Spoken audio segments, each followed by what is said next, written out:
So like eye is a window to the soul, fundus is window to the sight itself. Imaging is heart of the retinal care. So let's look why imaging retina matters. And moreover, it will set a tone for the rest of the seminar. So as this pie chart shows, the prevalence of retinal diseases in general ophthalmopathy is pretty significant.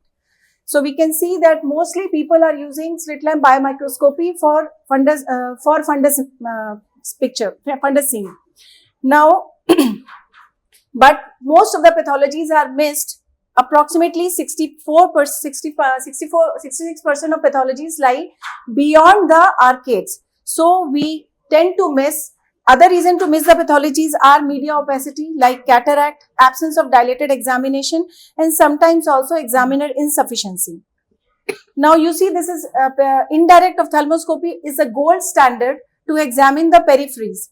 But many of the anterior segments are also not well trained to do the indirect ophthalmoscopy. And even if we are doing it, we are not able to gain most of it. So we switch over to 90D, that is slit lamp examination by microscopy. And then we also tend to miss pathologies here also. So now Whitefield.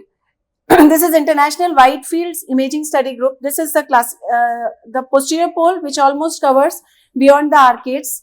Then Whitefield, that is 120 degree, and ultra Whitefield, that is aura to aura. So this is one question a delegate had asked. So this is here we can see the slit lamp biomicroscopy. That's a slit examination. Then distant direct, which just covers only 10 degree. Then indirect ophthalmoscopy, which covers around 30 degree. Then fundus camera, basic fundus camera, which were previously there, they cover around 45 degree. And then Whitefield, which generally covers 110 to 120 degree. And then comes the ultra Whitefield. So why Whitefield imaging? We'll go one by one. So uncovering pathology. This is a normal standard Whitefield, which we can capture very nicely in an indirect, in a undilated pupil.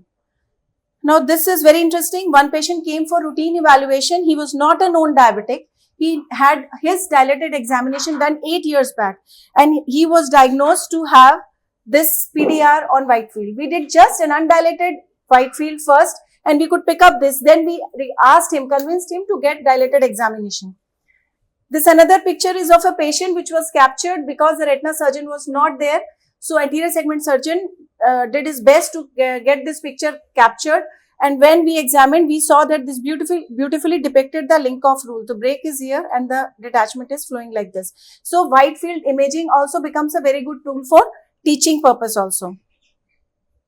This is an interesting case. A 55-year-old housewife just came in the evening with a vague complaints of some blurring of field. And her BCVA was 6/6. So we tried to convince everything is okay. We did a 90D and I said everything is okay. But she was no, I have some issue.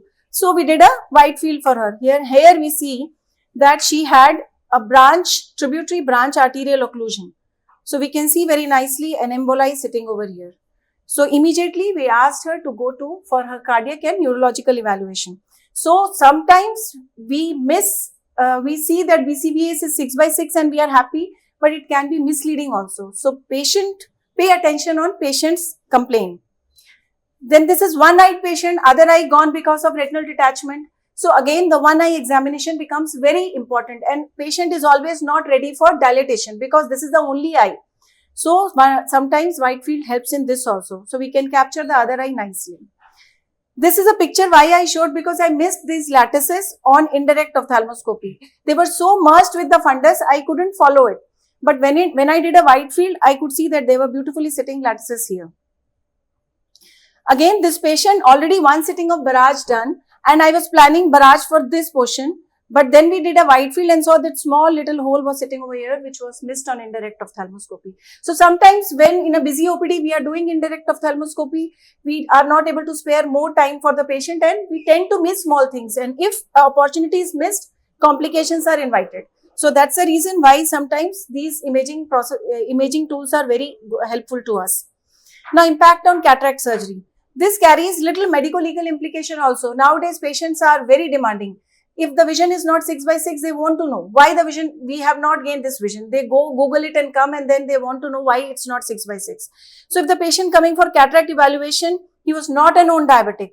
We did a fundus examination and a white field to show him that you are harboring some hemorrhages and retinal changes. So go ahead and do some system evaluation to rule out, because it looked like diabetic changes. This was one patient already explained prognosis because of glaucomatous cupping, that he may not gain good vision after the cataract surgery.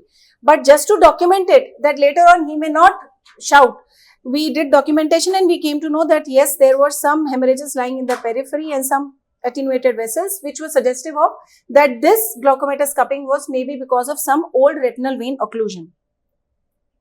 Now, patient engagement. This is very important nowadays. This patient had a buccal surgery long back somewhere in Delhi, and he always comes for evaluation just to ask, "Mera retina attached hai?" That is his first question. So this time, when we did a imaging, he was very happy to see ki, okay, fine, my retina is doing good, even if he is not having good vision, but his mental satisfaction is there that his retina is attached. This patient came with sudden drop of vision many years post cataract surgery. So he was like, what happened? What happened? So we could demonstrate him that IOL is lying in the vitreous cavity. So he was like, okay. So now he was ready to go ahead with the surgery. So convincing the patient becomes easy. One very common complaint in our OPD is floaters. I think everyone encounters this complaint, and every third patient comes with a floater. And we keep on telling them that your vitreous is degenerated, liquefied, but sometimes they will keep changing doctors, but their complaints are same. So sometimes imaging helps us to show that, see, this is your floater line which you are seeing in front of your eye. So that's how also patient is engaged. Some degenerations, retinal degenerations, dystrophies, really we cannot do anything about it. But just by showing them, discussing with the family members, we can make them accept the disease easily. This is an interesting case. A 32-year-old female came with sudden floaters with a trivial injury while she was unplugging the charger. So to our surprise, we found there was a large HST in the periphery, and she was shocked that this trivial trauma can cause this type of damage. So we did a laser barrage, and then she was like, okay, fine, something is done for me. Sometimes in very hazy media, we are not able to pick up the pathologies. So white field helps us, like we could see here snowball opacities and amount of vasculitis. So sometimes this also helps. Imaging helps in this also. A young female came in our OPD with a complaint of some temporal field loss. But on 90D, she was not ready for examination. 90D, we couldn't pick anything. So when we did a white field, we could see there was a peripheral retina detached. Now this was very peripheral, as we can see when the buccal is done. So these are some interesting cases which really help us to know the importance of white field. Now efficiency. See, definitely efficiency is little increased, because if you sincerely want to do an indirect ophthalmoscopy, average it takes 8.5 minutes. But if we are doing a white field, a very good trained technician or an optometrist, it just takes 3 to 3.5 minutes. So manpower, doctor is busy in the OPD, so this time is saved. Then dilatation every time is not required. And then you can very nicely sit and analyze the picture later on if you have missed anything, to plan your treatment accordingly. And definitely it's a very good teaching tool also.